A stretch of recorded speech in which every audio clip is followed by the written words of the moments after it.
Good evening, ladies and gentlemen. Have you ever had misplaced confidence? Most aviation incidents occur to pilots with fewer than 400 hours of experience. Well, on this evening, I had 395. I thought I was in the clear. My wife and I had spent a long weekend with her mother in her hometown of Sulphur, Oklahoma, and I was ready to go home and sleep in my own bed. We gassed up in Oklahoma City. I checked the weather and made sure I had enough gas, and the weather was good. And there were a few thunderstorms predicted, but there was nothing that airplane and this pilot couldn't handle. So we headed out across the Great Plains in that April afternoon. And as we dodged a few thunderstorms here and there, I began to develop a nagging concern about having enough gas. I knew I had enough, but it's just one of those things.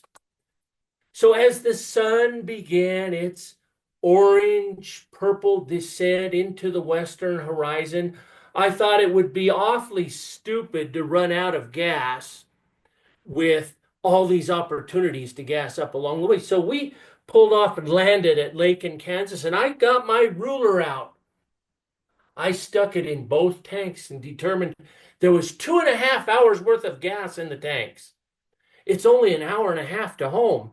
So I confidently told my bride, "We have enough gas. Let's go." And as we took off into that dark, quiet Kansas night, it was dark, inky, black, dark. Burlington, Colorado slid under the wings within a minute of its appointed time. It looked like $1 million worth of diamond on black velvet. About 3 minutes later, my lovely bride once again confidently says, "Do we have enough gas?" pointing to the gas gauges to the right side of the cockpit. I said, "I just checked. I know how fast this airplane burns fuel. I know how far we have, and my wristwatch is my gas gauge." And if you're married, you know exactly that resounding vote of confidence I received. Uh-huh. But I said, "You know what, honey? Just to make you happy, I will turn the fuel selector and burn the right tank dry. By the time it runs out of gas, we'll be in the car headed home. There's nothing to worry about." And again, I received that resounding vote of marital confidence. About 3 minutes later, the sound in the airplane went from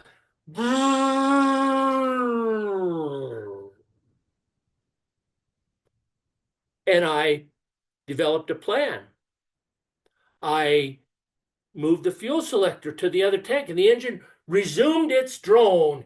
And I confidently stated in my best NASA-esque voice, "We have a problem." I knew I had enough gas. I knew I had enough to make it home plus an hour. Something is really wrong here.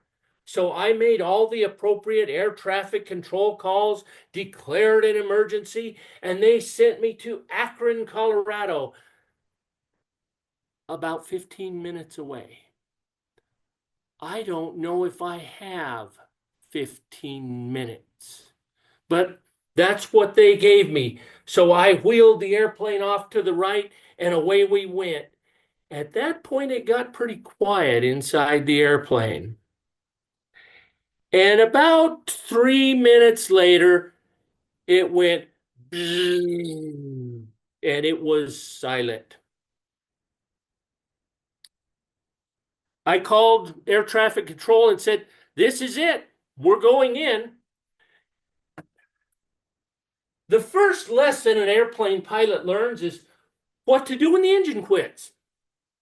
Of course, that's usually taught like near an airport or during the day, nothing can prepare a man for the idea that he's going to make an engine out off airport landing at night.